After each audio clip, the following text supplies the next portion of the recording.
কেউ যদি জেনা করে রক্তের নদীতে চুবানো হবে, কেউ যদি সুদ খায় রক্তের নদীতে চুবানো হবে, কেউ যদি জেনা করে আগুনে জ্বালানো হবে, কেউ যদি মিথ্যা কথা বলে তার গাল চিরে ফেলা হবে। কিন্তু যে সালাত আদায় করে না, যে যাকাত দেয় না, যে সিয়াম রাখে না, এরা আল্লাহর সাথে কুফরি করে। যারা সামর্থ্য থাকার পরও আল্লাহর রাস্তায় আল্লাহর দ্বীনকে প্রতিষ্ঠার জন্য যাকাত দেয় না, যাকাত দিতে অস্বীকার করে, এরা আল্লাহর সাথে কুফরি করে। আর যারা সালাত আদায় করে না, সম্পদের যাকাত দেয় না, রাসূল বলছেন আযাবুল কাফির ফি কবরিহি, এই কুফরি যারা আল্লাহর সাথে করে তাদের কবরের শাস্তি হবে। শোনো, ইন্নাহু লা ইউসাল্লাতু আলাইহি কবরু, তাদের কবরে নিযুক্ত করা হবে 99টি তিন্নিন। আতাদরুনা মিত তিন্নিন, সাহাবীগণ তোমরা কি জানো তিন্নিন কি? 70 হাইয়াত, একটা তিন্নিন সমান 70টি সাপ। কুল্লি হাইয়াতিন 90 রুসিন, এক একটা সাপের থাকবে 9টি করে মাথা। 99টি তিন্নিন, একটা তিন্নিন সমান 70টি সাপ। 70 গুণ 99 দিলে হয় 6390টা সাপ। 6390টা সাপ। যারা সম্পদের যাকাত দিবে না, যারা ফরজ সালাত আদায় করে না, যারা ফরজ সিয়াম আদায় করে না, যারা আল্লাহর সাথে কুফরি করে, তাদের কবরে থাকবে 6390টা সাপ। এক একটা সাপের মাথা হবে 9টি করে। একটা সাপ যদি একটা মাথা দিয়ে ছোবল দেয় তাহলে বিষক্রিয়া থাকবে 40 বছর। বুঝতে পারেননি মনে হয়। যদি এই হাদিসটা যদি বুঝতো, যারা সম্পদের যাকাত দেয় না, বিচার মাঠে তাদের গলাতে সাপ পেঁচিয়ে দেওয়া হবে, সেই সাপ ছোবল দিবে, বিষক্রিয়া থাকবে 40 বছর। যদি ধনিক শ্রেণীর মানুষ এই হাদিসটাকে মূল্যায়ন করত, পৃথিবীতে কত ধনিক শ্রেণীর মানুষ আছে, কত লক্ষ কোটিপতি মানুষ আছে, তারা যদি প্রতি বছর যদি হাত ঝাড়া দেয়, রাতারাতি দেশ থেকে দারিদ্র বিমোচন সম্ভব। রাতারাতি। এমনও শিল্পপতি আছে, হাত ঝাড়া দিলে কয়েকটা জেলাতে বিশ্ববিদ্যালয় করা সম্ভব, মাদ্রাসা প্রতিষ্ঠান মসজিদ করা সম্ভব। আল্লাহ সুবহানাহু ওয়া তাআলা ধনিক শ্রেণীর মানুষকে যাকাত দেওয়ার জন্য হেদায়েত দান করুন। এদেরকে আল্লাহ ইসলামের দিকে এদের মনকে আকৃষ্ট করুন। বলছিলাম, যাকাত ভিত্তিক অর্থনীতি যদি কায়েম হয়ে যায় তাহলে দারিদ্র বিমোচন সম্ভব। দারিদ্র ফকির মিসকিনেরা সঠিকভাবে চলতে পারবে, সঠিকভাবে আনুগত্য করতে পারবে আল্লাহর। বিশ্বাস করেন, পেটে ক্ষুধা নিয়ে ইবাদত করা যায় না। সন্তান অসুস্থ থাকলে ইবাদতে মন বসে না। পরিবার, ছেলে মেয়ে, স্ত্রী যদি অসুস্থ থাকে ইবাদত টিকে না।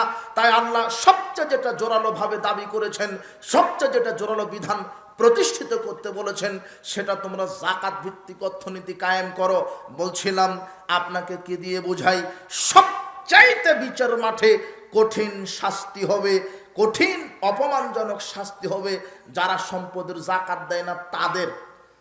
আল্লাহ বলছেন, ওমা ইয়াগলুল ইয়াতি বিমা গাল্লা ইয়াউমুল কিয়ামা, যে যা আত্মসাৎ করবে বিচার মাঠে শেষ তা কাঁধে বহন করে নিয়ে যাবে।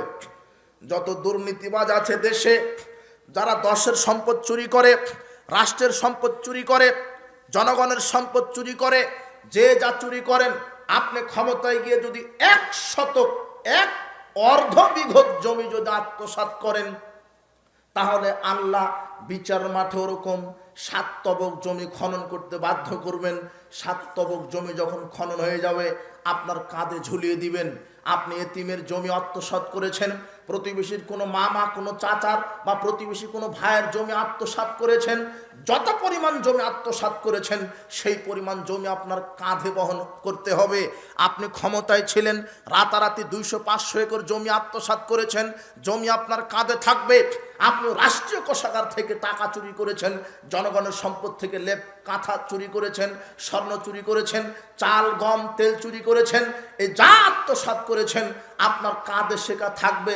সেটা নিয়ে বিচার মাঠে আপনাকে উপস্থিত হতে হবে। আপনাকে কি দিয়ে বুঝাই?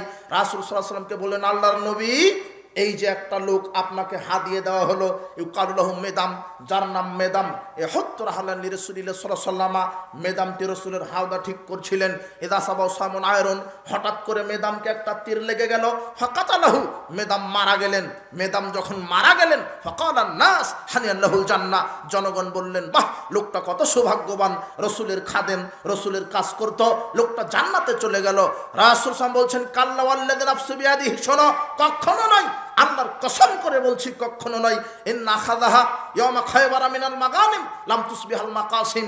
আমার এই খাদেমটা খায়বারের যুদ্ধের দিনে রাষ্ট্রীয় কোষাগার থেকে, জনগণের সম্পদ থেকে একটা চাদর আত্মসাৎ করেছিল।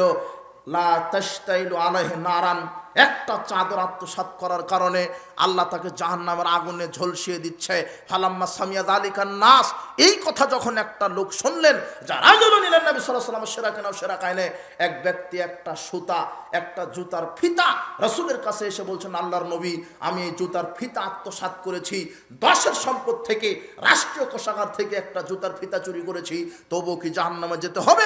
তিনি বলছেন, সেরাকুম মিন্নার আর সেরা কানে মিন্নার, একটা জুতার ফিতাও যদি তুমি চুরি করো জনগণের মাল থেকে, তবুও জাহান্নামে যেতে হবে। আপনাকে কি দিয়ে বুঝাই? যদি মানুষ বুঝতো আত্মসাতের পরিণাম কি, যদি এদেশের নেতা নেত্রী জানতো একটা জুতার ফিতা চুরি করলে যদি জাহান্নামে যাওয়া লাগে, তাহলে আপনি বলেন, যারা রাতারাতি কলমের খোঁচা দিয়ে হাজার লক্ষ কোটি টাকা দুর্নীতি করছে, বাংলাদেশকে যারা ফতুর করে দিচ্ছে, এদের বিচার মাঠে কি হবে? কি হতে পারে? একটা জুতার ফিতা চুরি করার কারণে জাহান্নামে যদি যাওয়া লাগে, আপনার মসজিদের ক্যাশিয়ার যে কোষাধ্যক্ষ, মসজিদের যে কোষাধ্যক্ষ, তার কি হবে? হেফজখানার যে মুহতামিম, তার কি হবে? আপনার মাদ্রাসার প্রিন্সিপালের কি হবে? হেড মৌলানার কি হবে? শোনেন, সব জায়গাতে চিটারি বাটপাড়ির ঘুষ শুরু হয়েছে। আপনার সব জায়গাতে চিটার বাটপাড়ি ঘুষে ভরে গেছে। আপনার মাদ্রাসার প্রিন্সিপাল ওই যে শিক্ষককে নিয়োগ দিবে, নিয়োগ দেওয়ার আগে বলছেন, আমি তোমার ব্যাপারে সুপারিশ করতে পারি, কিন্তু 5 লক্ষ টাকা রেখে দিতে হবে আমার জন্য। নেন এবার মাদ্রাসার প্রিন্সিপাল, মাথায় টুপি দেওয়া আছে, মুখে দাড়ি, দাড়িতে মেহেদি, এ যখন শিক্ষক নিয়োগ দিচ্ছে তখন বলছে রাখতে হবে 10 লাখ। এই যে হলো ঘুষখোর। এ কি খোর? ঘুষখোর। মাদ্রাসার প্রিন্সিপাল নিরাপদ নয়। সব জায়গাতে এক একটা ঘুষখোর চোর বসে আছে। আপনার এই মাহফিল থেকে একটা জুতা চুরি যদি হয়ে যায়, এ চোর নয়, এ ছোট চোর। আপনার মাদ্রাসা থেকে একটা টিবল চুরি হয়েছে, যে চুরি করেছে সে ছোট চোর। আপনার এলাকায় যে গরুটা চুরি করেছে, যে চুরি করেছে সে ছোট চোর। চোর ঠিক আছে, তবে ছোট চোর। এ গরু চুরি করেছে, ও জুতা চুরি করেছে, তার পেটের দায়ে, ও পেটের দায়ে চুরি করেছে। একে উপযুক্ত শাস্তি দেন, দেওয়ার পরে একে একটা হাতে হালাল ব্যবসা ধরে দেন, এ যেন ব্যবসা করে পরিবার বাঁচাতে পারে। বিশ্বাস করেন, পরিবার না খেয়ে আছে বলে ওই টিবলটা চুরি করতে এসেছে, পরিবারটা না খেয়ে আছে বলে গরুটা চুরি করতে এসেছে। কিন্তু বড় বড় চোর হলো বসে আছে ইনকাম ট্যাক্স অফিসে, পাসপোর্ট অফিসে, ভিসা অফিসে, ইনকাম ট্যাক্স অফিসে, আপনার সেক্রেটারিয়েটে, সচিবালয়ে, যারা এই হাজারো কোটি কোটি টাকা শুধু কলমের খোঁচা দিয়ে দুর্নীতি করে এরা বাংলাদেশকে ফতুর করে দিচ্ছে। এরাই হলো অরিজিনাল বড় বড় চোর, এরাই অরিজিনাল চোর। এদেরকে সরকার মাসে বেতন দেয়। এরপর আপনি ভূমি অফিসে যান, আপনার জমির কোনো সমস্যা, ও বলবে এই কাজ ঠিক নাই, এই কাগজ ঠিক নাই, ওটা ঠিক নাই, খারিজ হতে লাগবে 3 মাস, এই কয় মাস 6 মাস আপনি এই কাগজ নিয়ে আসেন, ওটা ঠিক নাই, এটা লাগবে, ওটা লাগবে। তখন আপনি 5,000 টাকা ওর কাছে ফেলে দেন, ও 2 ঘন্টায় করে দিবে। বোঝেননি মনে হয় কথা? ভিসা অফিসে যান, ও এমনিতেই পাকনামি করতে লাগবে, এটা লাগবে, ওটা লাগবে, 500 টাকা ফেলে দেন, 5 মিনিটে আপনার কাজ করে দিবে। অথচ সরকার ওদেরকে বেতন দেয়। ঘুষ ছাড়া কোনো চাকরি নেই, ঘুষ ছাড়া কোনো কাজ নেই, সব জায়গাতে দুর্নীতি। আপনাকে বলছি যে এই লোকটা একটা জুতার ফিতা আত্মসাৎ করলে যদি জাহান্নামে যাওয়া লাগে, তাহলে দেশের নেতা নেত্রীর বিচার মাঠে কি হবে? আপনার নেতার বিছানার তলে কয়েক টন চাউল পাওয়া যায়, আপনার নেতার বিছানার তলে কয়েক টন সয়াবিন তেল পাওয়া গেল করোনার সময়তে। আপনি কি দেখেননি নাকি? বিছানার তলে পাওয়া যাচ্ছে কয়েক টন সয়াবিন তেল। অনেকে আবার বর্ষিয়ান নেতা, বেটা তুমি মরো, যদি জাতি একটা হাদিস জানতো, এই ছেলে শোনো, তোমার ওই নেতা যদি এই হাদিসটা জানতো, আল্লাহর প্রতি ভয় রাখতো, তাহলে জাতির কাছে সয়াবিন তেল ফেরত দিত। 400 কোটি 1000 কোটি টাকা খেয়েছে, 1000 কোটি টাকা জনগণকে ফেরত দিত, দিয়ে আল্লাহর কাছে বলতো, আল্লাহ বাপের 1 বিঘা জমি আছে, পটল চাষ করে খাবো, তাও জনগণের টাকা চুরি করবো না। বোঝেননি কথা? সব জায়গাতে দুর্নীতি, চোর ডাকাত বসে আছে। আপনাকে কি দিয়ে বুঝাই? বলছিলাম, যারা, আমি কোন কথাটা বোঝাতে এখানে নিয়ে আসলাম, আপনি যদি 100 টাকা জনগণের টাকা থেকে চুরি করেন, বিচার মাঠে 100 টাকা থাকবে। 400 কোটি টাকা যদি আত্মসাৎ করেন, 400 কোটি টাকা কাঁধে থাকবে। 1 বিঘা জমি যদি আত্মসাৎ করেন, 1 বিঘা জমি কাঁধেই থাকবে, টাকা টাকায় থাকবে কাঁধে, জমি জমিই থাকবে। কিন্তু আপনি যদি টাকার জাকাত না দেন, তাহলে ওই টাকাটা কাঁধে থাকবে না, আল্লাহ ওই টাকাকে সাপে রূপান্তরিত করবেন। বুঝেননি মনে হয়? তার মানে দুর্নীতিবাজের চাইতে খারাপ কে বলেন তো? যারা সম্পদের কি দেয় না, জাকাত দেয় না। দুর্নীতিবাজের চাইতে খারাপ যারা সম্পদের জাকাত দেয় না। কেন? আমি এই মোবাইলটা চুরি করেছি, মোবাইল বিচার মাঠে থাকবে, কিন্তু আমি যদি এই স্বর্ণের জাকাতটা না দিই, তাহলে স্বর্ণ থাকবে না। স্বর্ণকে আল্লাহ কিসে রূপান্তরিত করবেন? সাপে। তাহলে আল্লাহকে কত অপমানজনক শাস্তি দিবে, তাকে সবল মারবে। আপনাকে কি দিয়ে বুঝাই? যারা সম্পদের জাকাত দেয় না এরা কত খারাপ, যারা সম্পদের জাকাত দেয় না তারা কত খারাপ। প্রতিপালক যাদের সামর্থ্য আছে, আল্লাহ তুমি তাদেরকে জাকাত দেওয়ার মতো মন মানসিকতা তৈরি করো। আল্লাহ আমিন। এতটুকুন জাকাত ভিত্তিক অর্থনীতি সম্পর্কে কথা বলে আমরা সামনের দিকে আগাই। রমাদান ও সিয়াম। আবু হুরায়রা রাদিয়াল্লাহু আনহু বলেন, রাসূল সাল্লাল্লাহু আলাইহি ওয়াসাল্লাম বলেছেন, ইযা জাআ রমাদান ফুতিহাত আবওয়াবুল জান্নাহ। যখন রমাদান চলে আসে, আল্লাহ জান্নাতের দরজা খুলে দেন। আবু হুরায়রা রাদিয়াল্লাহু আনহু বলেন, রাসূল সাল্লাল্লাহু আলাইহি ওয়াসাল্লাম বলেছেন, ইযা দাখালা রমাদান ফুতিহাত আবওয়াবুস সামায়ে। যখন রমাদান চলে আসে, আল্লাহ আকাশের দরজা খুলে দেন। দুটা হাদিস, জান্নাতের দরজা খোলা হয়, আকাশের দরজা খোলা হয়। কেন খোলা হয়? তার মানে রমাদানে কেউ যদি ইবাদত বেশি বেশি করতে পারে, জান্নাতের দরজা খোলার অর্থ হলো আল্লাহ তাকে জান্নাতে প্রবেশ করাবেন। আকাশের দরজা খোলা হয় মানে, আকাশের দরজা খোলার অনেক কারণ আছে। যখন পৃথিবীতে ফেরেশতা নাজিল হয়, আকাশের দরজা খুলে দেন। আকাশের দরজা খোলা হয় যখন জোহরের 4 রাকাত সালাত আদায় করেন। ফরজ 4 রাকাতের পূর্বে যখন সুন্নাত 4 রাকাত সালাত আদায় করেন, ওই সময় আকাশের দরজা খোলা হয়। আকাশের দরজা খোলা হয় কখন? যখন আপনি অসুস্থ ব্যক্তিকে দেখতে যান, আপনার জন্য আকাশের দরজা খুলে দেওয়া হয়। যখন একজন কোরআন হাদিসের ছাত্র কোরআন হাদিস থেকে ইলম উপার্জন করতে বসে, তখন তার জন্য স্পেশালভাবে আকাশের দরজা খুলে দেন। ইজা নুদিয়া বিস সালাত, যখন সালাতের আজান হয়, তখন আকাশের দরজা খোলা হয়। রাসূল বলছেন, উতলুবু ইজাবাতুদ দুআয়ে, তোমরা দোয়া কবুলের সময়গুলি খুঁজতে থাকো। ইনদা ইলতিকাল জুয়ুশে, যখন যুদ্ধ বাঁধে মুসলিম ইহুদি খ্রিস্টানের মধ্যে, যুদ্ধের সময় আকাশের দরজা খোলা হয়, দোয়া কবুল হয়। অনুজুলিল মাতার, যখন বৃষ্টি বর্ষণ হয়, তখন আকাশের দরজা খোলা হয়। ইকামাতিস সালাহ, যখন সালাতের ইকামত দেওয়া হয়, তখন আকাশের দরজা খোলা হয়। রমাদান যখন আসে, তখন পুরো 30টা দিন আল্লাহ আকাশের দরজা খুলে দেন। কেন?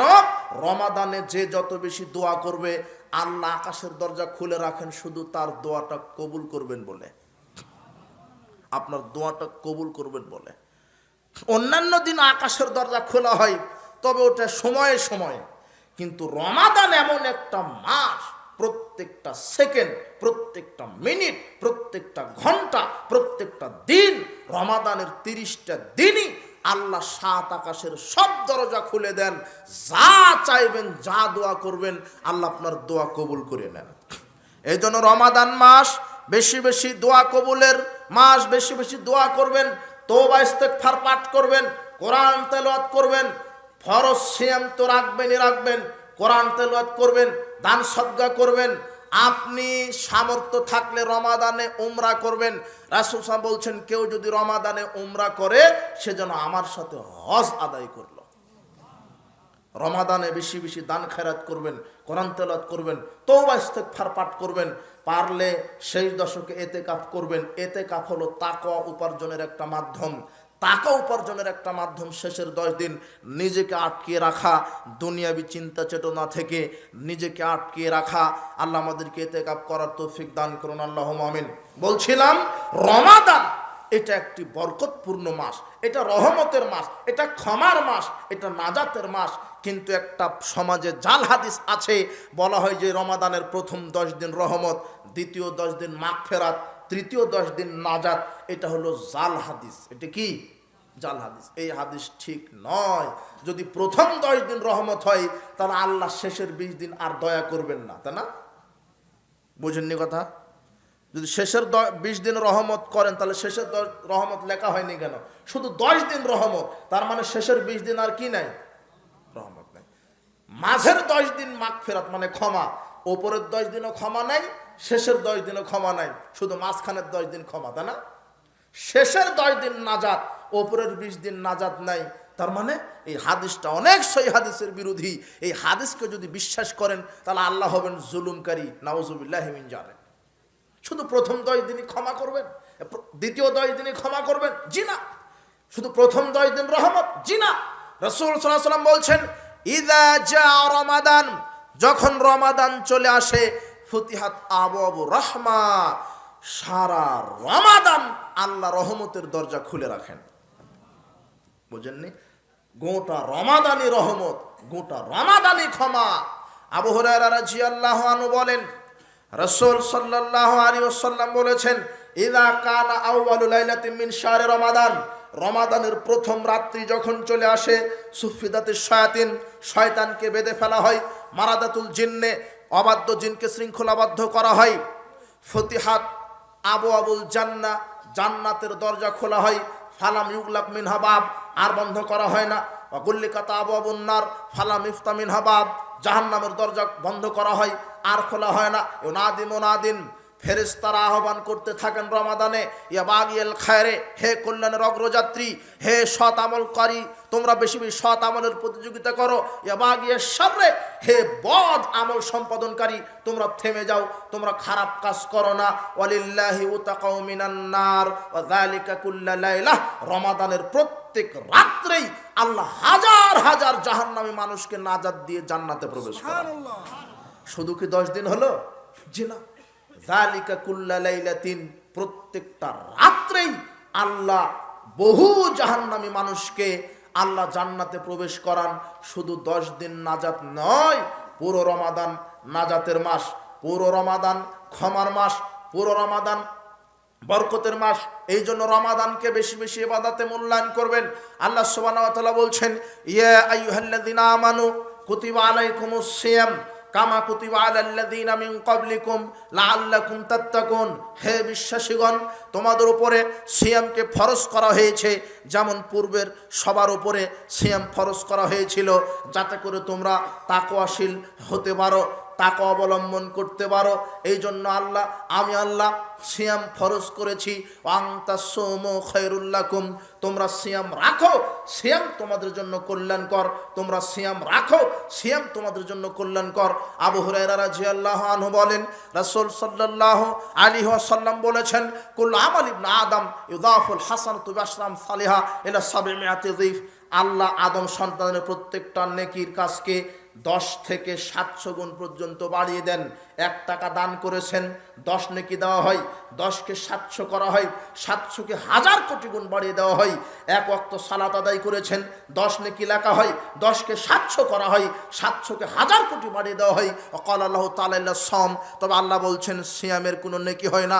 ফাইন্নাহু লি ওয়া আনা আজজি বিহি, কেননা সিয়াম আমার জন্য রাখে, আমি আর প্রতিদান দিব। প্রতিদান কি? আল-সায়ামে ফারহাতান, সায়ামের জন্য 2টা আনন্দের বিষয় আছে। ফারহাতুন ইনদা ফিতরিহি, ইফতার করার সময়তে। দেখেন, একটা সায়াম যখন দীর্ঘ সময় না খেয়ে ইফতার নিয়ে বসে, সামনে অনেক রকমের খাবার থাকে, কিন্তু সূর্য অস্ত যাওয়ার আরো 15-20 মিনিট বাকি, সে খাদ্য খায় না আল্লাহর ভয়ে। 1 মিনিট কমে যায়, আনন্দ বেড়ে যায়, আরো 5 মিনিট কমে যায়, আনন্দ বেড়ে যায়, আনন্দ বাড়তেই থাকে। যখন বিসমিল্লাহ বলে ইফতার করে, তখন সায়ামের যে কত আনন্দ হয়, যে ইফতার করে একমাত্র সেই বলতে পারে, তাই না? যে ইফতার করে তার যে কত তৃপ্তি আনন্দময় সময়, একমাত্র সেই বলতে পারে। 2টা আনন্দের মুহূর্ত রাসূল বলছেন, ইনদা ফিতরিহি 1, 2 ইনদা লিকাই রাব্বিহি, যারা আল্লাহর ভয়ে দুনিয়াতে রমাদানের সিয়াম পালন করবে, তাদের দ্বিতীয় আনন্দের বিষয়, তারা জান্নাতে সরাসরি আল্লাহর সাথে সাক্ষাৎ করবে। সুবহানাল্লাহ। এটা সায়ামের জন্য আনন্দের মুহূর্ত। রাসূল সাল্লাল্লাহু আলাইহি ওয়াসাল্লাম বলছেন, ওয়ালা খালুফু ফামিস সায়াম আতিয়াবু ইনদাল্লাহি মিন রিহিল মিস্ক, সায়ামের মুখের দুর্গন্ধটা আল্লাহর কাছে মিস্কের খুশবু অপেক্ষাও অধিক সুগন্ধিময়। তিনি বলছেন সাওমুজুন্না, সিয়াম হলো জাহান্নাম থেকে বাঁচার ঢাল, সিয়াম হলো জাহান্নাম থেকে বাঁচার ঢাল। ওয়াকানা ইয়াউমু আহাদিকুম ওয়াকানা ইয়াউমু সাওমি আহাদিকুম, যখন তোমরা সিয়াম রাখবে ফালা ইয়ারফুস ওয়ালা ইয়াশখাব, অশ্লীল কথা বলবে না, কারো গীবত করবে না, সমালোচনা করবে না, কারোর সাথে ঝগড়া করবে না, কাউকে গালি দিবে না। ফাইন সাব্ব আহাদুন কাতালাহু, যদি কেউ গালি দেয়, যদি কেউ ঝগড়া করে, ফালিয়াকুল ইন্নী ইমরাউন সায়েম, তাহলে সে যেন বলে আমি সায়েম। সিয়াম থেকে মিথ্যা কথা বলতে পারবেন না, সিয়াম থেকে কারো গীবত করতে পারবেন না, সিয়াম থেকে কারো বদনাম করতে পারবেন না, সিয়াম থেকে কাউকে অপবাদ দিতে পারবেন না, সিয়াম থেকে জেনা করতে পারবেন না, সিয়াম থেকে অশ্লীল গান বাজনা শ্রবণ করতে পারবেন না, সিয়াম থেকে পাপের কাজ করতে পারবেন না। রাসূল সাল্লাল্লাহু আলাইহি সাল্লাম বলছেন মাল্লাম ইয়াদা কাউলা জুরে ওয়াল আমালা বিহে, যে সিয়াম থাকা অবস্থায় মিথ্যা কথা বলে, মিথ্যা কর্ম করে, ফালাইসা লিল্লাহি হাজাতুন ফি ইয়াদাতামা সারাবাহু, আল্লাহর কাছে তার না খেয়ে থাকা, না পান করার কোনো প্রয়োজন নেই।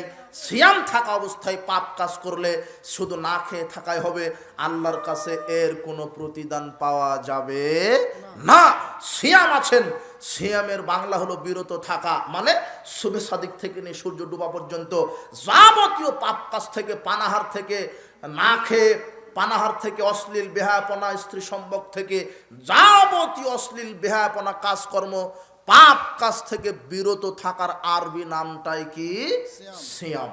আপনি সিয়াম থেকে মোবাইলে, টিভিতে নগ্ন নারী দেখতে পাবেন না, আপনি অন্যের গীবাত করতে পারবেন না, আপনি কাউকে গালি দিতে পারবেন না, অশ্লীল ভাষা প্রয়োগ করতে পারবেন না, কাউকে অপবাদ দিতে পারবেন না, কোনো জেনায় লিপ্ত হতে পারবেন না, কোনো অশ্লীল গান বাজনা শ্রবণ করতে পারবেন না, কোনো হারাম কাজে সহযোগিতা করতে পারবেন না, আপনি কিছু খেতে পারবেন না, কিছু পান করতে পারবেন না। কেন? আপনি সায়েম, আপনি বিরতিতে আছেন যাবতীয় পাপ কাজ থেকে।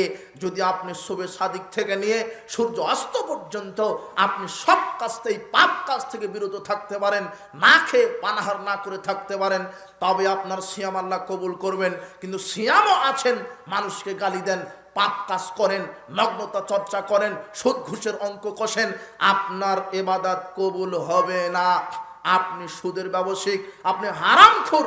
আশ্চর্য কথা, হারাম জীবিকা নির্বাহ করে সিয়াম থাকলে সিয়াম হবে না। হারাম খাদ্য দ্বারা ইফতার করলে, হারাম খাদ্য দ্বারা সাহারি খেলে আপনার সিয়াম হবে না। আশ্চর্য কথা, আশ্চর্য কথা হলো এই যে সাহারি যখন খায়, তখন সাহারি খাওয়ার পরে ও বলে যে সাহারি তো খেলাম, এখন 14-15 ঘন্টা না খেয়ে থাকতে হবে, এই জন্য একবারে 6টা সিগারেট খেয়ে নি। ও তো আর 16 ঘন্টা সিগারেট খেতে পারবে না, বুঝেননি কথা? ইফতার করার পরেই জামাত শুরু হবে, ও বলছে যে 16 ঘন্টা থেকে সিগারেট খেতে পারিনি, দুটো একবারে মেরে দি, তারপরে তারাবি। না, বুঝেননি মনে হয়। আর হুজুর তো এদিকে জর্দা ডলতিছে, ও কণ্ঠ ভালো করে নাকি জর্দা খেয়ে, বুঝেননি কথা? শোনেন, মদ হারাম, ইন্নামাল খামরু, আল্লাহ বলছেন আমি মদ হারাম করে দিলাম। মদ হারাম, কোরআন হাদিসে কোনো মদের নাম নেননি। আল্লাহ বলেননি ইয়াবা মদ, ফেন্সিডিল মদ, গাঁজা মদ, তারি মদ, হেরোইন মদ, এভাবে বলেননি। আল্লাহ বলেছেন মদ হারাম। তো মদ কি জিনিস? এখন রাসূল সাল্লাল্লাহু আলাইহি ওয়াসাল্লাম বলছেন কুল্লু মুস্কিরিন খামরুন, যার ভিতরে নেশা আছে সেটাই হলো মদ, যেই বস্তুর ভিতরে নেশা আছে সেটা হলো মদ। কুল্লু মুস্কিরিন খামরুন কুল্লু খামরিন হারাম, আর প্রত্যেক নেশাদার দ্রব্য হলো হারাম। যেই বস্তুর ভিতরে নেশা আছে, যেটা খেলে নেশা হয়, যেটা খেলে মস্তিষ্ক বিকৃত হয়, যেটা খেলে মানুষের হিতায়েত জ্ঞান থাকে না, ওটাই মদ। যেটা খেলে মানুষের মস্তিষ্ক ঠিক থাকে না সেটা মদ, যেটা খেলে নেশা হয় সেটাই মদ। এখন আপনি বলতে পারেন হুজুর আপনি বলছেন যেটা খেলে নেশা হয় সেটা মদ, কিন্তু আমি তো 10 বছর ধরে সিগারেট খাই, কই নেশা হয়নি, আমার তো মাথা বিকৃত হয়নি। আমার হুজুর 20 বছর ধরে পানের সাথে জর্দা খাই, কই কোনোদিন ভুল বকেনি। আপনি কি বলছেন? তবে রাসূল সাল্লাল্লাহু আলাইহি ওয়াসাল্লাম বলছেন এই হাদিসটা তোমার জানা দরকার, মাযকারা কাসিরু ফাকালিলু হারাম, যেটা বেশি খেলে বিবেকের ক্ষতি হয় তার অল্পটা হারাম। তুমি সিগারেট খাচ্ছ, তুমি বিড়ি খাচ্ছ, সিগারেটের মশলা হলো তামাক পাতা থেকে। তোমার হুজুর জর্দা খাই, সেটা তামাক পাতা থেকে। বেশি খেলে যদি বিবেকের ক্ষতি হয়, অল্পটা হারাম। তোমার হুজুর জর্দা খায় পানের সাথে 1 গ্রাম 2 গ্রাম, ওই হুজুরকে তুমি একসাথে 150-200 গ্রাম জর্দা খাইয়ে দেখো, তোমার হুজুর আর ফাতিহা তেলাওয়াত করতে পারবে না। তার মানে যেটা বেশি খেলে বিবেকের ক্ষতি হলো, জর্দার একটা দানাটাও কি হারাম। আর জর্দাটাই সিগারেটের ভিতরে, জর্দাটাই বিড়ির ভিতরে দেওয়া আছে। তোমরা কত খারাপ দেখো, তোমরা গরু ছাগল চাইতে খারাপ, তোমরা কুকুর শিগালের চাইতে খারাপ। তোমরা রুচি বলে কোনো জিনিস নাই তোমাদের। যারা সমাজে বিড়িখুর, যারা সিগারেট খুর, যারা জর্দা খুর, যারা গুল খুর, যারা আলা পাতা খুর, যারা হিরোইন খুর, ফেন্সিডিল খুর, এদের লজ্জা নাই, ঘৃণা নাই, পিত নাই, এদের শরম নাই, এদের রুচি নাই। পৃথিবীতে কোনো খাবার এমন দেখিনি যেটা টয়লেটে খায়, আর তুমি, তোমার বাপ, তোমার ছেলে, তোমার মাস্টার, তোমার যারা তোমরা হুজুর যেটা খাও সেটা টয়লেটেও খায়। বুঝেননি কথা? টয়লেটে খায় কি? সিগারেট। বুঝেননি কথা? ওদের রুচি আছে? রুচি নাই। একটা গরুর সামনে ফেলে দাও সিগারেট, গরু খাবে না, কুকুরও খাবে না। আপনার এই যে যশোরে আসার সময়তে ওই যে দেখে আসলাম কুষ্টিয়াতে 1 একর জমিতে তামাক, ওই তামাক থেকেই জর্দা, তামাক থেকেই সিগারেট বিড়ির মশলা। শোনো, তামাক যেখানে চাষ করা আছে ওদের কোনো ঘেরাও দেওয়া নাই, বেড়া দেওয়া নাই। ওদেরকে জিজ্ঞাসা করো কি ব্যাপার, আপনারা তামাক চাষ করেন, বেড়া দেন না কেন? ওরা তখন বিনা দ্বিধায় বলবে না না, এটা ঝুঁকিপূর্ণ না, এটা একেবারেই সুন্দর ফসল, এটা বেড়া দিতে হয় না, অত পরিচর্যা করা লাগে না, এটা গরুও খায় না, এটা ছাগলেও খায় না, এটা বানরে খায় না, এটা কুকুরে খায় না, এটা শুয়োরে খায় না, শুধু খায় বাংলাদেশের হুজুরেরা। খায় আর বলে মাকরু। কি বলে? মাকরু। ও তো নিজেই মাকরু। বোঝেননি কথা? যেটা কুকুর শিগালে খায় না তুমি খাও, তোমার শিক্ষক খায়। আর যার যত বড় ডিগ্রি বেশি, তার গাঁজার পাওয়ারও তত বেশি। ওই যে ভ্যান চালক ওই মায়া বিড়িটা খায়, আকিস বিড়ি পর্যন্ত শেষ।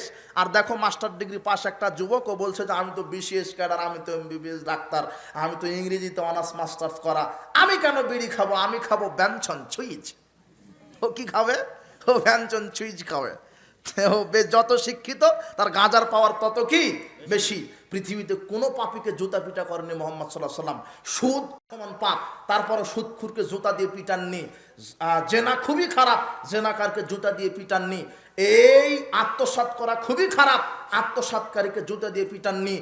একমাত্র স্পেশাল ভদ্রলোক যারা আছে, এ হলো মদখুর, এদেরকে রাসূল সাল্লাল্লাহু আলাইহি ওয়াসাল্লাম 40টা করে জুতার পিটা করেছেন।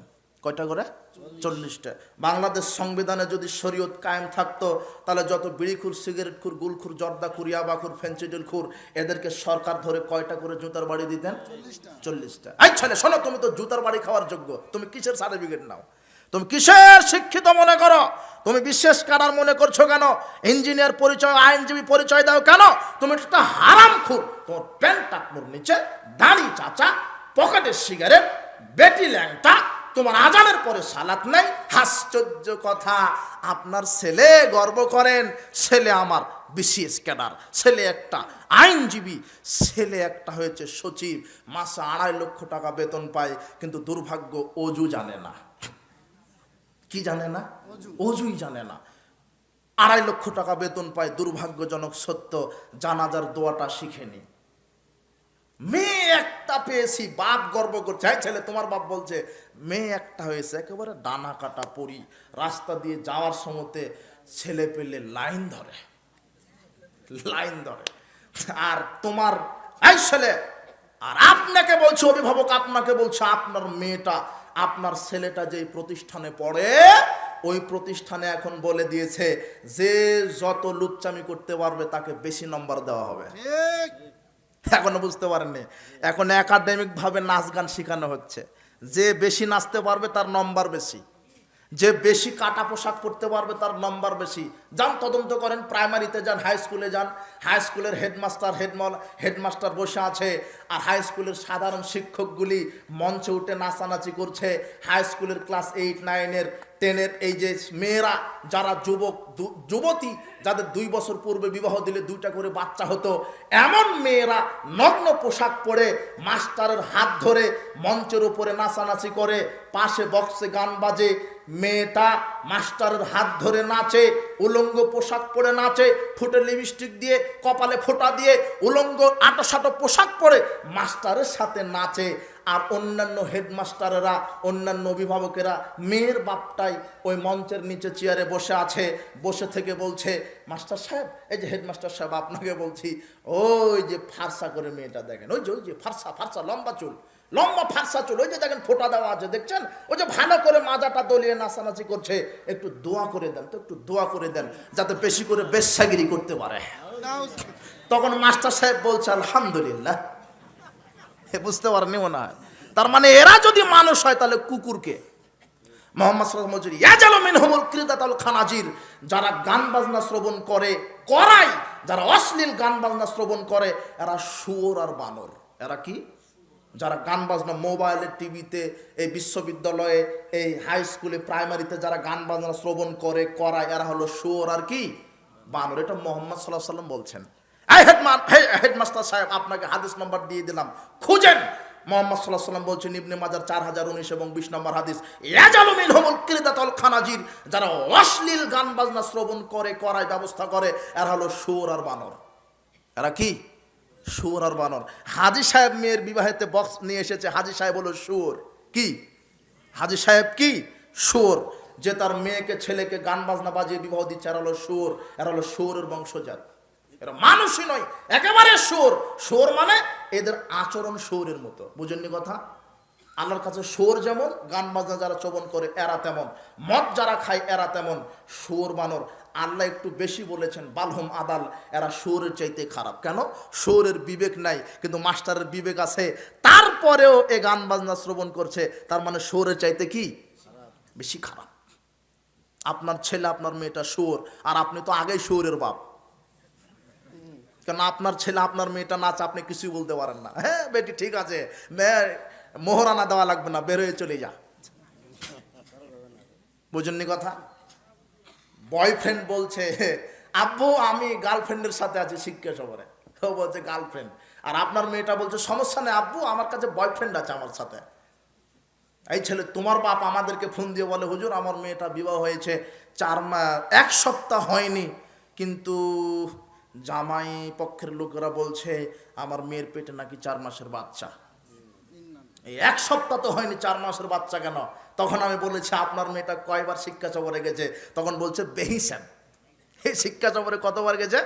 বেহিসাব। শিক্ষা সফরে গেছে মালাকুল মউতদের সাথে। শিক্ষা সফরে কাদের সাথে গেছে? মালাকুল মউত। আর আপনার মেয়েটা কোচিং এর নামে বিকেল 4টায় বের হয়, রাত 12টায় চলে আসে। বলেন কি করলো এত ঘন্টা? কোচিং তো 1 ঘন্টা, আর 5 ঘন্টা কি করলো? ওই 5 ঘন্টাতে বীজ ভিতরে ঢুকে গেছে। 5 ঘন্টাতে কি হয়ে গেছে? ও বলছে নাউজুবিল্লাহ। বেটা কি বলেন? আপনার রাস্তাঘাটে দেখেন না প্রসব করে বাচ্চা ছেড়ে চলে গেছে, ওটা কে? ওটা ওই ডেলিভারি। আর বাংলাদেশে আছে একটা লুচ্চা দিবস, বলো তো কি? 14 ফেব্রুয়ারি বিশ্ব বেশ্যা দিবস, লুচ্চা দিবস। কুকুরের একটা মাস আছে, কুকুর। কুকুর কুকুর বুঝেন না? ও কোন মাসে জোড়া লাগে? ভাদ্র মাসে। আর এদেশের যুবক যুবতীরা জোড়া লাগে 14 ফেব্রুয়ারিতে। শয়তান চিন্তা করলো কুকুরের যদি জোড়া লাগার একটা মাস থাকে, তাহলে এই যে নগ্ন যুবক যুবতীর জোড়া লাগার একটা দিন বাহির করে দিই, ঘোষণা দিল 14 ফেব্রুয়ারি। বোঝেননি কথা? ও 14 ফেব্রুয়ারি যারা জোড়া লেগেছে, বিবাহের পূর্বে তাদের পেটে কি চলে এসেছে? বাচ্চা। আর নগ্নতা এখন সভ্যতা। যে বেটি যত শিক্ষিতা, সে বেটি তত ল্যাংটা, তত ল্যাংটা। ও বলছে আমার সাদা চামড়া, এত সুন্দর চেহারা, ডানা কাটা পরি, আমি কেন ঠেকে থাকবো? আমি তো জনগণের সম্পদ। এই খুঁটিটা, এটা হলো শালীন বোরখা পরে, শালীন পোশাক পরে, আর এটা হলো লগ্ন থাকে। এ বোরখা পড়েছে কেন জানেন? এ শালীন বোরখা পড়েছে, শালীন পোশাক পড়েছে কেন? না না না না, আমি একজন মানুষের সম্পদ, সেটা হলো আমার স্বামী। আমার চেহারা কেউ দেখবে না, আমার শরীর কেউ দেখবে না। আরে সব খোলা রেখেছে, আর নিয়ত হলো আমি সবারই সম্পদ, সবাই দেখবে আমাকে, তাই তো খোলা রেখেছে। বুঝেননি মনে হয় কথা? খোলা রাখার উদ্দেশ্য কি? আল্লাহর রাসূল বলছেন মুমিলাতুন মায়লাতুন, নিজেরা পুরুষের প্রতি আকৃষ্ট হবে, ওরাও পুরুষদের প্রতি নিজেরা আকৃষ্ট হবে, পুরুষদেরকে আকৃষ্ট করবে। এই কারণেই নারী নগ্ন। যেই নারী নগ্ন হয়ে হাঁটে, রাসূল সাল্লাল্লাহু আলাইহি ওয়াসাল্লাম দুইজন পাপীকে লানত করতে বলেছেন। আশ্চর্য, দুটো পাপী আছে, তাদেরকে লানত করতে বলেছেন। এক হলো হারামখোর আর আরেক হলো বেপরদা নারী। বেপরদা নারীকে দেখলেই বলেছেন তোমরা লানত করো, ওর প্রতি অভিশাপ করো। বেপরদা নারী এত খারাপ, বেপরদা নারী এত খারাপ, ওর লজ্জা নাই, ওর শরম নাই, ওর ঈমান নাই। একটা বেপরদা নারী হাজারো পুরুষের ঈমানকে নষ্ট করে দিচ্ছে।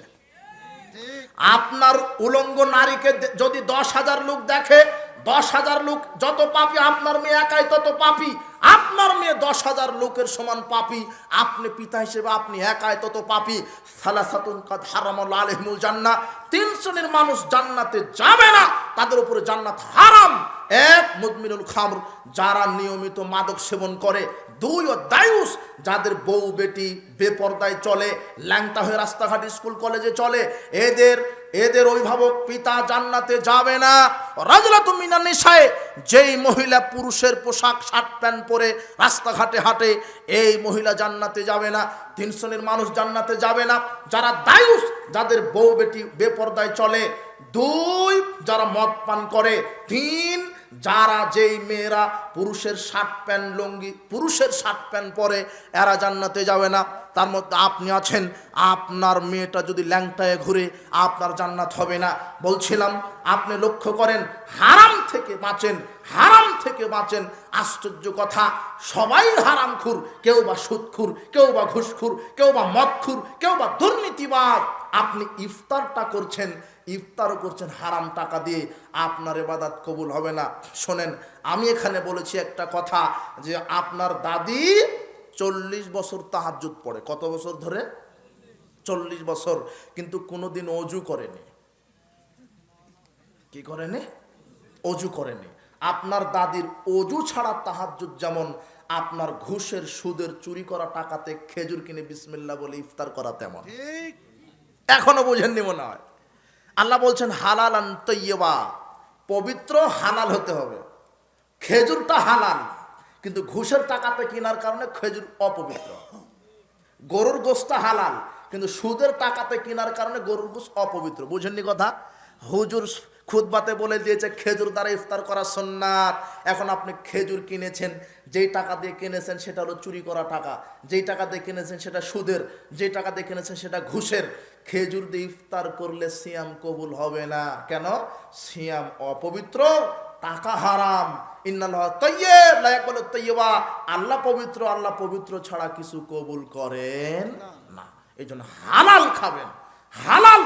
সুদকে কবর দেন, ঘুষ, দুর্নীতি, মাদকতাকে কবর দেন। শোনেন, বিচার মাঠে যারা মদ পান করবে, যারা মদ পান করে, আল্লাহ তাদেরকে জাহান্নামীদের শরীর থেকে রক্ত মিশ্রিত, গলিত, গরম, দুর্গন্ধযুক্ত পচা রক্ত পান করাবেন। যারা মদ পান করে, যারা বিড়িখোর, সিগারেটখোর, জর্দাখোর, যারা হারামখোর, ইয়াবাখোর, ফেন্সিডিলখোর, এদেরকে পুঁজ, রক্ত মিশ্রিত, গন্ধ, দুর্গন্ধযুক্ত পুঁজ পান করাবেন। আপনাকে কি দিয়ে বুঝায় মদ কত খারাপ, যেটা আপনি পান করেন? আপনাকে বলছি, সিয়াম থাকা অবস্থায় কোনো পাপ কাজ করতে পারবেন না। কোনো পাপ কাজ করলে সিয়াম না খেয়ে থাকা পর্যন্তই আল্লাহর কাছে এই সিয়ামের কোনো প্রয়োজন নেই। আপনাকে বলছি সিয়াম রাখেন, সিয়াম গুরুত্বপূর্ণ ইবাদত। রাসূল বলছেন আলাইকা বিসসাম ফান্নাহু লা মিসলা লাহু, তুমি সিয়াম রাখো, সিয়ামের সমান কোনো ইবাদত নেই। লাদলা লাহু, সিয়ামের সমান ইবাদত নেই, সিয়ামের সমান ইবাদত নেই। তুমি সিয়াম রাখো, সিয়ামের তুলনা চলে না, এরকম কোনো ইবাদত নেই। সিয়ামের কোনো তুলনা চলে না। ইন্না ফিল জান্নাতে সামানিয়া আবওয়াবিন, সামানিয়াতু আবওয়াবিন, জান্নাতে 8টা দরজা রয়েছে। ইউসাম্মা রায়ান, একটা দরজার নাম রায়ান। ইয়াদখুলু মিনাস সাইমুনা ইয়াউমাল কিয়ামা, সেই দরজা দিয়ে শুধু যারা সায়েম তারাই প্রবেশ করতে পারবে, আর কেউ প্রবেশ করতে পারবে না। জান্নাতে 8টা দরজা রয়েছে, তার মধ্যে একটা দরজা স্পেশাল, রায়ান নামক দরজা, যেই দরজা দিয়ে যারা সায়েম তারাই শুধু প্রবেশ করবে, আর কেউ প্রবেশ করতে পারবে না। বলছিলাম উপস্থিতি, আপনাদেরকে বলছি, রমাদানকে মূল্যায়ন করেন। সাহারি খাবেন, ইফতার করবেন। সাহারি এবং ইফতার সম্পর্কে কয়েক মিনিট কথা। রাসূল সাল্লাল্লাহু আলাইহি ওয়াসাল্লাম বলছেন তাসাহারু ফাইন্না ফিস সাহরি বারাকাত, তোমরা সাহারি খাও, সাহারিতে বরকত রয়েছে। তোমরা সাহারি খাও, সাহারিতে বরকত রয়েছে। আল বারাকাতু বিসালাসাতিন, 3টা জিনিসে বরকত রয়েছে। 1 ফিস সারিদ, সারিদ খাদ্যে। 2 ফিল জামাত, জামাতবদ্ধ জীবনযাপনে। 3 ফিস সাহুরে, সাহরিতে বরকত রয়েছে। রাসূল সাল্লাল্লাহু আলাইহি ওয়াসাল্লাম বলছেন ইন্নাল্লাহা ওয়া মালাইকাতাহু ইউসাল্লুনা আলাল মুতাসাহহিরিন, যারা সাহারি খায় আল্লাহ তাদের উপরে রহমত বর্ষণ করেন আর ফেরেশতারা তাদের জন্য আল্লাহর কাছে ক্ষমা প্রার্থনা করেন। এই জন্য সাহারি খাবেন। রাসূল বলছেন ইন্নাহা বারাকাতুন, সাহারি হলো বরকতপূর্ণ খাদ্য। ওয়ালাউ বিজুরাতিন মিন মাইন, এক ঢোক পানি হলেও সাহারি খাও, এক ঢোক পানি হলেও বিসমিল্লাহ বলে সাহারি খাও। ফাসলু মা বাইনা সিয়ামিনা ওয়া সিয়ামি আহলিল কিতাব আকলাতা সাহারি। ইহুদি খ্রিস্টান আর মুসলিমদের মধ্যে পার্থক্য হলো সাহারি খাওয়া। ইহুদি খ্রিস্টান সিয়াম রাখে, তারা সাহারি খায় না, তোমরা সাহারি খাও। এটা ইহুদি খ্রিস্টানদের বিরোধিতা করা হবে। সাহারি খাও। সাহারি সম্পর্কে আর একটা কথা, সাহারি খেতে খেতে যদি আজান হয়ে যায়, প্লেটে যতটুক আছে ততটুক খেয়ে উঠবেন। আজান দিলে প্লেট সরিয়ে দিবেন না। আজান হচ্ছে প্লেটে যতটুক আছে ততটুক খেয়ে উঠবেন। বোঝা যায়নি মনে হয়, নতুন করে নেওয়ার প্রয়োজন নেই। যতটুক প্লেটে আছে ততটুক খেয়ে উঠেন। আজান হচ্ছে হোক, আজান হলেই যে আপনি প্লেটটা সরিয়ে দিবেন জি না, যতটুক আছে খেয়ে উঠেন। সাহারি খাবেন একটু দেরিতে, ইফতার করবেন তাড়াতাড়িতে।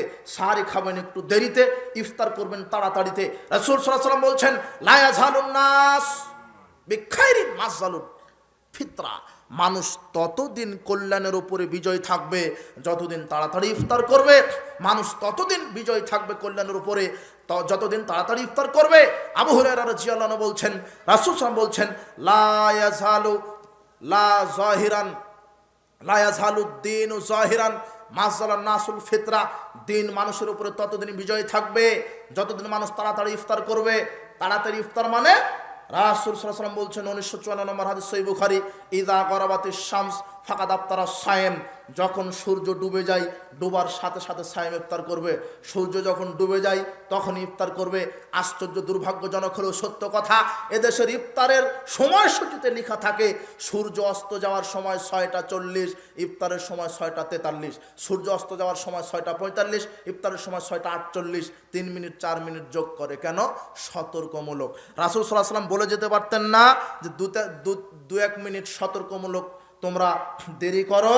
তিনি কি বললেন? সূর্য ডোবার সাথে সাথে কি করবে? ইফতার। সূর্য ডোবার সাথে সাথে কি?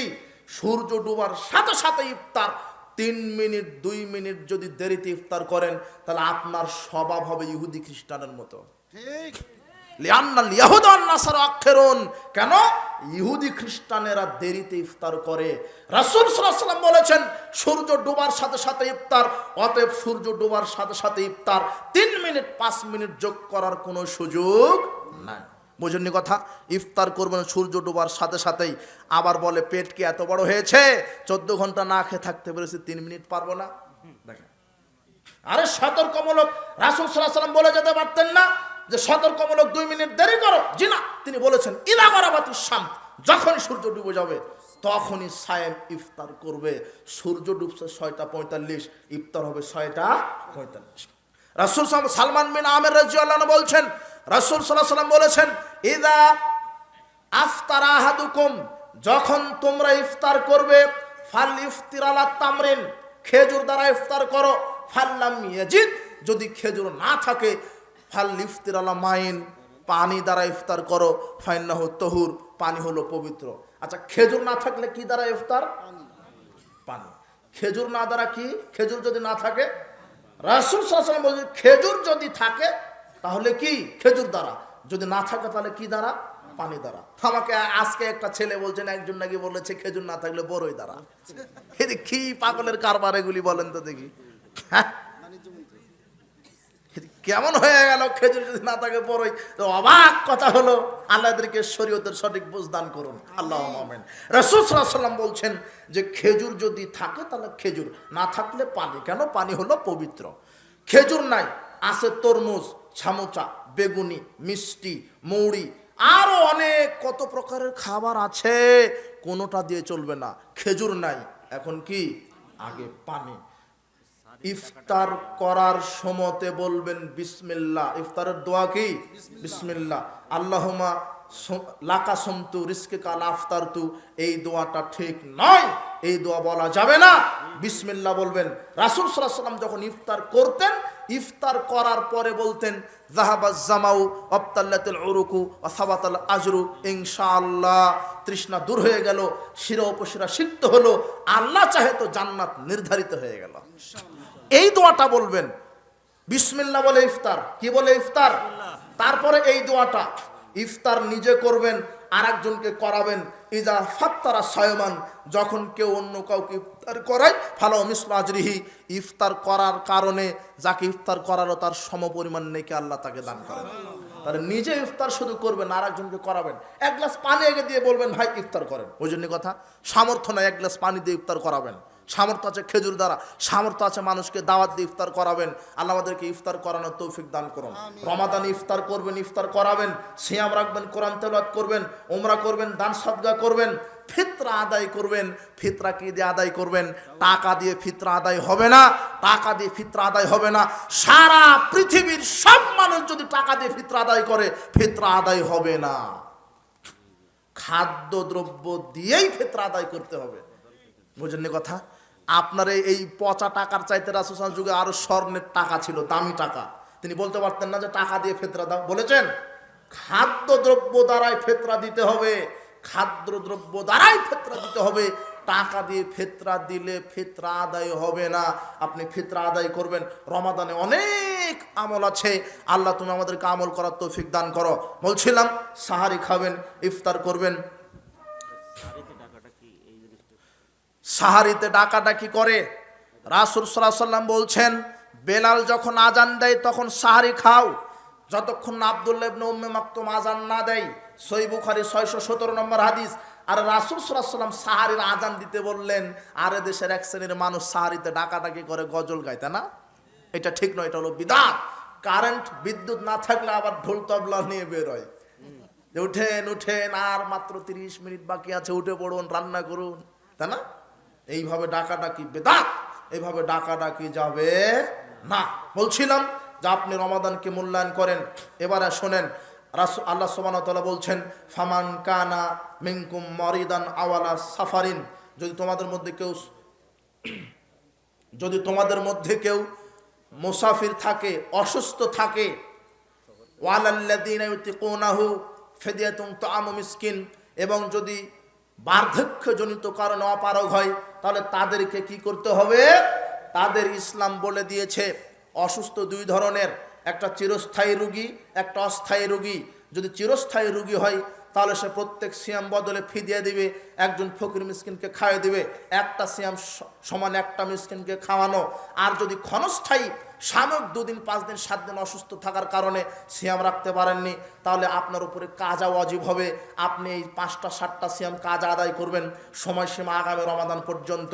2 মুসাফিরের সফর অবস্থায় যেই কয়টা সিয়াম ছুটে গেছে, এই কয়েকটা সিয়াম কাজা আদায় করবেন, সময়সীমা আগামী রমাদান পর্যন্ত। যারা একেবারে বার্ধক্যে পৌঁছে গেছে, বয়স একেবারে বৃদ্ধ হয়ে গেছে, বার্ধক্যজনিত কারণে সিয়াম রাখতে অক্ষম, এরা প্রত্যেক সিয়াম সমান ফিদিয়া দিবে। যারা যেই গর্ভবতী মহিলা, স্তন্যধাত্রী মা, যাদের পেটে বাচ্চা আছে এবং স্তন্যধাত্রী মা, এদের উপর থেকে আল্লাহ সিয়াম উঠে নিয়েছে। বাচ্চাকে দুধ পান করায়, আর বাচ্চা পেটে ধারণ করতে একটা মহিলার সময় লাগে মোটামুটি 3 বছর। 10 মাস পেটে ধারণ করে, 2 বছর দুধ পান করায়, 3 বছর। এই মহিলা 3 বছরে 90টা সিয়াম রাখতে পারেনি। এই মহিলা 90টা সিয়ামের জন্য 90 জন ফকিরকে ফিদিয়া খাওয়াতে পারে। 90 জন ফকিরকে ফিদিয়া দিবে, 90 জন মিসকিনকে খাওয়াই দিবে, অথবা কাজাও আদায় করবে। কাজা আদায় করা উত্তম। এই মহিলাটা 90টা সিয়াম কাজা আদায় করবে, সময়সীমা মহিলার মরা পর্যন্ত। জি না, ডবল বলতে একজনকে কি 2-3টা ফিদিয়া দেওয়া যাবে না? আপনি একদিনে 30টা মিসকিনকে ধরে নিয়ে 30টাকে খাওয়িয়ে দিবেন, 30টা খাওয়িয়ে দিবেন, তাহলে 30টা সিয়ামের ওয়াজিব, কাজা ওয়াজিব আদায় হয়ে যাবে। বলছিলাম হায়েজ নেফাসের কারণে যেই কয়টা সিয়াম ছুটে যাবে সেটা কাজা আদায় করতে হবে। 3টা 5টা 7টা হায়েজ নেফাসের কারণে এই কাজা আদায় করবে, সময়সীমা আগামী রমাদান পর্যন্ত। বলছিলাম এগুলি হলো সিয়াম পূরণের জন্য ইসলাম 3টা নীতি দিয়েছে। কারো উপরে কাজা, কারো উপরে ফিদিয়া, কারো উপরে কাফফারা। যারা মুসাফির এবং যারা ক্ষণস্থায়ী রোগী তারা কাজা আদায় করবে, এবং যারা স্তন্যধাত্রী মা, গর্ভবতী স্ত্রী তারা কাজা আদায় করবে, তবে প্রয়োজনে ফিদিয়াও দিতে পারে। কিন্তু যারা চিরস্থায়ী রোগী এবং বৃদ্ধ বৃদ্ধা তারা ফিদিয়া দিবে। একটা সিয়াম সমান একজন মিসকিনকে খাওয়াবে। আর কাফফারা কার উপর ওয়াজিব? যারা একটা সিয়াম অবস্থায় যারা স্ত্রী মিলন করবে তাদের উপরে কাফফারা ওয়াজিব। একটা সিয়াম সমান 60টি সিয়াম। কয়টি? 60টি সিয়াম অবস্থায় যদি স্ত্রী মিলন করেন তাহলে একটা সিয়াম সমান এক লাগাতার 60টি সিয়াম। আপনি 50টা সিয়াম রেখে একটা সিয়াম অলসতা করে আর রাখেননি একদিন, আবার প্রথম থেকে শুরু করতে হবে। সিয়াম অবস্থায় যদি স্ত্রী মিলন করেন তাহলে আপনার উপরে কাফফারা ওয়াজিব। একটা সিয়াম সমান কতটা? 60টি, এক লাগাতার। বুঝেননি কথা? জি। এবারে সংক্ষেপে সিয়াম ভঙ্গের কারণ: এক, ইচ্ছাকৃতভাবে বমন করলে সিয়াম ভেঙে যায়। ইচ্ছাকৃতভাবে বমন করলে সিয়াম ভেঙে যায়। ইচ্ছাকৃতভাবে বমন করলে সিয়াম ভেঙে যায়। দুই, ইচ্ছাকৃতভাবে খেলে বা পান করলে সিয়াম ভেঙে যায়। অনিচ্ছাকৃতভাবে ভুলবশত কিছু খেলে পান করলে সিয়াম ভাঙে না। ভুলবশত কিছু খেয়ে নিলে সিয়াম ভাঙে না। খেতে খেতে মনে হয়েছে আপনি মুখ থেকে খাদ্য ফেলে দিবেন, কুলি করবেন, ওই অবস্থায় সিয়াম রাখবেন, সিয়াম কবুল হয়ে যাবে। ইচ্ছাকৃতভাবে খেলে পান করলে সিয়াম ভেঙে যায়। তিন, খাওয়া বা পান করার অন্তর্ভুক্ত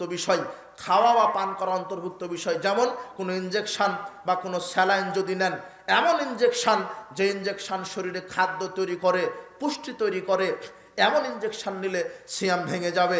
তবে রোগের প্রতিষেধক হিসেবে ইনজেকশন নিলে বা কোনো ভ্যাকসিন নিলে, টিকা নিলে সিয়ামের কোনো ক্ষতি হবে না। যারা শ্বাসকষ্টের রোগী ইনহেলার ব্যবহার করতে পারেন, সিয়ামের কোনো ক্ষতি হবে না। সিয়াম থাকা অবস্থাতেই টুথপেস্ট দিয়ে ব্রাশ করবেন, সিয়ামের কোনো ক্ষতি হবে না, সমস্যা নেই। আপনি ব্রাশ করতে পারেন, মেসওয়াক করতে পারেন, সমস্যা হবে না। চার, স্ত্রী মিলন করলে সিয়াম ভেঙে যায়। পাঁচ, হস্তমৈথুন করলে সিয়াম ভেঙে যায়। অনেক সমাজে প্রচলিত কথা আছে, রক্ত বের হলে সিয়াম ভেঙে যায়। জি না। রক্ত বের হলে সিয়াম দুর্বল হয়। জি না। বেশিক্ষণ পানিতে গোসল দিলে সিয়াম দুর্বল হয়। জি না। এগুলি সিয়াম ভঙ্গের কারণ নয়। বলছিলাম, বমন করলে ইচ্ছাকৃত সিয়াম ভাঙে, ইচ্ছাকৃত খেলে পান করলে সিয়াম ভাঙে, খাওয়া বা পান করা অন্তর্ভুক্ত বিষয় সিয়াম ভাঙে, স্ত্রী মিলন করলে সিয়াম ভাঙে, হস্তমৈথুন করলে সিয়াম ভাঙে। সিয়াম অবস্থায় রক্ত নিলে সিয়াম ভেঙে যাবে। সিয়াম অবস্থায় রক্ত দিলে সিয়াম ভাঙবে না। সিয়াম অবস্থায় রক্ত আর একজনকে দিলে সিয়াম ভাঙবে না। সিয়াম অবস্থায় রক্ত আর একজন থেকে নিলে সিয়াম ভেঙে যাবে। এই হলো সিয়ামের মোটামুটি মাসলা মাসাইল। আল্লাহ সুবহানাহু ওয়া তাআলা আমাদেরকে রমাদানে বেশি বেশি ইবাদত করার তৌফিক দান করুন, আল্লাহুম্মা আমিন। আরেকটি ঘোষণা, যা আমার নিজস্ব প্রতিষ্ঠিত প্রতিষ্ঠান দারুল হাদিস সালাফি ইসলামিক কমপ্লেক্স, যেটা শুনেছেন সেটা ঘাটাইল, টাঙ্গাইল। হেফস নাজেরা নুরানি প্লে থেকে দশম শ্রেণী পর্যন্ত বাংলা, ইংরেজি, আরবি, উর্দু সবই পড়ানো হয়, এবং ইনশাল্লাহ দক্ষ শিক্ষক দ্বারা। আপনারা আমার প্রতিষ্ঠানের জন্য বেশি বেশি দোয়া রাখবেন। আল্লাহ যেন আমার প্রতিষ্ঠানকে কবুল করে, আল্লাহুম্মা আমিন, এবং সার্বিক সহযোগিতা করবেন। আল্লাহ কবুল করুন, আল্লাহুম্মা আমিন। কয়েকটা জিজ্ঞাসা। মহতারাম, আহলে হাদিসদের মধ্যে বিভিন্ন সংগঠন হওয়াতে এক সংগঠন আর এক সংগঠনের বিরোধিতা করে। সহি মানহাজের সাধারণ জনগণ খুব সমস্যা আছে, করণীয় কি? আচ্ছা, করণীয় কি? তুমি যখন ফিতনা চলে আসবে, যেটা হক সংগঠন যাদের ভিতর, তাদেরকে আঁকড়ে ধরো, তাদের সহবতে থাকো, কোরআন হাদিস পড়ো, নিজে আমল করো, আর একজনকে সঠিকটা দাওয়াত দাও।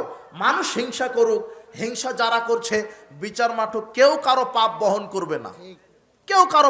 করবে না, তোমার পাপ তোমাকেই। সংগঠন দায়ী নয়, সংগঠনে কিছু ইতর শ্রেণীর মানুষ থাকতে পারে, তারা দায়ী। বুঝেননি কথা? সংগঠন দায়ী নয়, সংগঠনবদ্ধ থাকতে হবে, জামাতবদ্ধ থাকতে হবে, এটাই ঠিক। কিন্তু সংগঠনের 10 বাপের 10 সন্তান আছে, কারো চরিত্র একরকম হতে পারে না। দুই একটা কি আগাছা থাকতে পারে, দু একটা হিংসুক থাকতে পারে, তার কারণে তোমাকে চলে যেতে হবে বা তুমি বিরোধিতা করবে। জি না, তুমি একটা হক সংগঠনকে আঁকড়ে ধরো, ও বিচ্ছিন্ন থেকো না, ঐক্যবদ্ধ থাকো, ফিতনা থেকে বাঁচতে পারবে। কোরআন সুন্নাহ সঠিকটা জানবে, সঠিকটা মানবে, সঠিকটা দাওয়াত দিবে, ইনশাল্লাহ জান্নাত হবে। আচ্ছা, হিংসা করে এক আলেম ব্যক্তি অন্য আলেমের খুতবা পর্যন্ত বন্ধ করে দেওয়া হয়, এর পরিণাম কি? আলেম হোক যেই হোক, হিংসা করলে পরিণাম জাহান্নাম। হিংসুক, বুঝতে পারেননি? হিংসা করবেন না, সংকীর্ণতা রাখবেন না, অহংকার করবেন না। হিংসা আর ইমান একসাথে থাকতে পারে না, সুযোগই নাই। অনেক দিনই ভাই মাহফিলের আয়োজন করে কিন্তু 5 ওয়াক্ত সালাত আদায় করে না। কিছু নসিহত করলে উপকার হবে ইনশাআল্লাহ। আচ্ছা আচ্ছা, জি, 5 ওয়াক্ত সালাত আদায় না করে তো মুসলিমই না, ওর যে কাফের। ও আল্লাহ তাকে হেদায়েত দান করুন। 5 ওয়াক্ত সালাত ছাড়া কোনো উপায় নাই। 5 ওয়াক্ত সালাত, বিচার মাঠে আমি মুসলিম তার প্রমাণ হয় 5 ওয়াক্ত সালাত। যে সালাত আদায় করে সে মুসলিম, যে সালাত আদায় করে সে কাফের। আল্লাহ যারা সালাত আদায় করে না তাদেরকে 5 ওয়াক্ত সালাত আদায় তৌফিক দান করো। ইব্রাহিম আলাইহিস সালাম মরা পর্যন্ত দোয়া করেছেন, আমাকে আমার পরিবারকে আল্লাহ সালাতের উপরে কায়েম রাখো, আল্লাহুম্মা আমিন। তাদেরকে সালাতের উপরে কায়েম রাখো। প্রিয় শায়েখ, এক ব্যক্তি একাধিক ফিদিয়া নিতে পারবে কি? ও জি না, এক ব্যক্তি আপনার কাছ থেকে একবারই নিবে, আরেকজনের কাছ থেকে নিবে। কাপড় দ্বারা যাকাত হবে কি? কাপড় দ্বারা যাকাত না না না, কাপড় দ্বারা কেন যাকাত? জি না, যাকাতের এমন কাপড় যে ওটা পুকুরে খাসলে পুকুরের রং আর আলাদা হয়ে যায় পানি, তাই না? ওটা নাই। যাকাত যারা, তাদেরকে টাকা দিবেন, তাদেরকে টাকাই দিবেন যাকাতের। যাকাতের কাপড় কিনে দিবেন কেন? আচ্ছা, 12:30 পর্যন্ত আলোচনা করবেন। আচ্ছা হ্যাঁ, ঈদের খুতবা কয়টি? কোথাও একটি, আবার কোথাও দুটি দেওয়া দেখা যায়। কোনটি সঠিক? একটি সঠিক। ঈদের খুতবা একটি। টাকা দিয়ে ফেতরা দেওয়া যাবে কি? সহিহ হাদিসের দৃষ্টিতে ঈদের তাকবীর কয়টি? সহিহ হাদিসের দৃষ্টিতে ঈদের তাকবীর 12টি। প্রত্যেক সাহাবী, তাবিগণ প্রত্যেকের কাছ থেকে 12টি এসছে। এমনকি ইমাম যে আবু হানিফা, ইমাম শাফি, মালিক থেকে 12টি।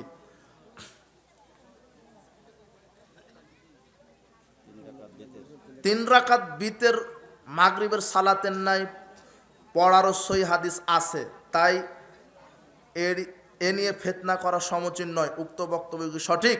না, 3 রাকাত বিতের মাগরিবের মতো নয়। মাগরিবের 2 রাকাত পড়ে বৈঠক হয়, জি না। রাসূল বলছেন, লা তুসাব্বিহুল বিত্রে সালাতুল মাগরিব, তোমরা মাগরিবের মতো বিতের সালাত আদায় করো না। 3 রাকাত পড়লে একটানা, 3 রাকাত পড়লে একটানা পড়তে হবে, জি না, কথা ঠিক নয়। অনেক আলেম দুই ভাগে কুরবানি দেয়, এর কি সহিহ হাদিস আছে? জিজ্ঞাসা করলে বলে এটি ভাগের ভিতরে আছে। 2 ভাগে, 2জন মিলে একটা, জি না, এটা মুকিম অবস্থায় চলবে না। এক পরিবার একটা। তারাবির সালাত 8 রাকাত নাকি 20 রাকাত? সত্যতা জানতে চাই, যদিও আমরা অবগত আছি কিন্তু বেদাতি মোল্লারা জানতে চাই।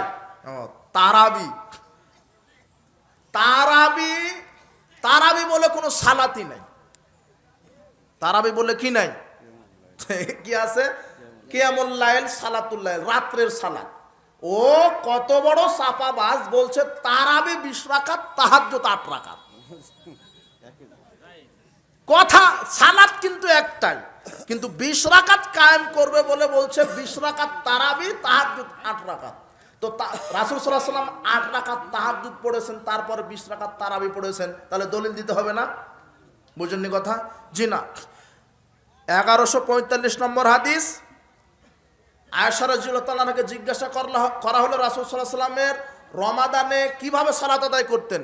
তিনি বললেন, রমাদানে এবং রমাদানের বাহিরে 11 রাকাতের বেশি পড়তেন না।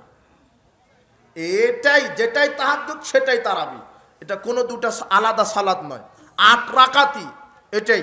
আল্লাহ তাদেরকে এই হাদিসের সঠিক বুঝ দান করুন। মৃত ব্যক্তিকে ঢেকে দেওয়ার নিয়ম, কিন্তু মায়াতকে কাফনের কাপড় পরানোর পর খাটিয়ে রাখার পর আবার নতুন করে আলাদা চাদর দিয়ে ঢাকার বৈধতা জানতে চাই। না, নতুন করে আলাদা কাপড়ের ঢাকা, এই যে কি কাফনের কাপড় দিয়েছেন এটাই, আবার নতুন করে কাপড় দিয়ে ঢাকার কোনো দলিল নাই। বুঝতে পারেননি? ঢাকবেন না। জি, রাত হয়ে গেছে অনেক। পুরুষ ও মহিলার মধ্যকার সালাতের মাঝে কোনো পার্থক্য নাই, স্বভাবগত পার্থক্য আছে। হ্যাঁ, আমার একটা প্রশ্ন, একটা 4 বাড়ি আছে, যে বাড়ির ভাগ 3 জনের, এখন যার যে ভাগ তা বুঝে দেওয়া হয়েছে, এখন সেই বাড়ির ওপরের ছাদ তাও ভাগ করা হয়েছে। সেই বাড়িতে থাকে দুই পরিবার, এক পরিবার থাকে না। তারা না থাকা সত্ত্বেও তারা তাদের উপরে ছাদের ভাগ ঘিরে রাখবে, অর্থাৎ আমাদের সেই অংশে কিছু করতে দেবে না এবং তারাও কিছু করবে না, শুধু হিংসা করে সেই জায়গা ঘিরে রাখবে যাতে করে আমরা ওই অংশে কিছু ব্যবহার করতে না পারি। এখন গ্রামে আমাদের জমির ভাগ হয়েছে, এখন আমাদের অংশ একদম মাঝখানের উঠানে, সেই জায়গা যদি আমরা ঘিরে রাখি তাহলে তাদের ক্ষতি হবে এবং তাদের বসবাস করতে অসুবিধা হবে। এখন আমার প্রশ্ন হলো, তারা যেহেতু তাদের ছাদের অংশ আমাদের ব্যবহার করতে দিবে না, তাহলে আমরা কি আমাদের গ্রামের জমি ঘিরে রাখতে পারবো যদিও তাদের অসুবিধা হয়? না, ওইভাবে তাদের অসুবিধার সৃষ্টির জন্য ঘিরা রাখা যাবে না। ওদের পাপ ওরা বহন করবে, কিন্তু আপনি তাদের অসুবিধা সৃষ্টি করবেন না। একজন মুসলিম আর একজন মুসলিমের পথে কাঁটা হয়ে দাঁড়াবে জিনা, এটা কাবিরা গুনাহ। তাদের যে অসুবিধা, তাদেরকে কেন আপনি অসুবিধায় ফেলবেন? তারা আপনার ক্ষতি করছে, করুক, তার পাপ তাদের হবে। তো আপনিও যদি ওরকম করেন তা আপনার ভিতরেও তো হিংসা। বুঝতে পারেননি? এটা অনেক লম্বা আলোচনা ছিল। এক লোক বলছে, আল্লাহর নবী, আমি আমার প্রতিবেশীর সাথে ভালো ব্যবহার করি কিন্তু তারা আমার সাথে খারাপ ব্যবহার করে, আমি কি করব? বলছে যে তুমি তাদের উপরে ভালোই ব্যবহার করো, তাদের পাপ তাদের, তুমি তোমার প্রতিদিন তুমি পাবে। বুঝতে পারেননি? ওদের যেন সমস্যা না হয়। আপনি আপনার জমিতে কিছু করেন কিন্তু তাদের সমস্যা সৃষ্টি করতে পারবেন না, তারা করছে করুক। আপনি ধৈর্য ধারণ করেন, দোয়া করেন, এক সময় সবই ঠিক হয়ে যেতে পারে। জি ইনশাল্লাহ। আপনি যদি আরো শত্রুতা করেন, বিষয়টা আরো খারাপ হয়ে যাবে, এক সময় তো আরো দ্বন্দ্ব হয়ে যাবে। আপনি তাদের জন্য দোয়া করেন, তাদের পথে কাঁটা দিয়েন না, তারা আপনার পথে কাঁটা দিয়েছে দিক, তাদের হবে। জি।